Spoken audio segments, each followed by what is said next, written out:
এই যে রানা ভাই, রানা ভাই আপনার ছেলের জন্য একটা বিয়ের পাকাপোক্ত খবর নিয়ে আইছে। তাই নাকি? তাহলে তো অনেক ভালো খবর।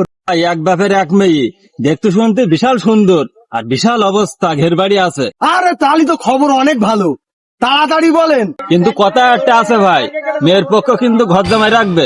ওরে না রে ভাই, আমার একমাত্র ছেলে, আমি ঘর জামাই রাখতে রাজি নেই, ও বিয়ে আমি করাবো না। আব্বা ভাল বসে ঘরের গাইড কথা কয়। এই বড়দের মধ্যে কথা বলবি না একদম।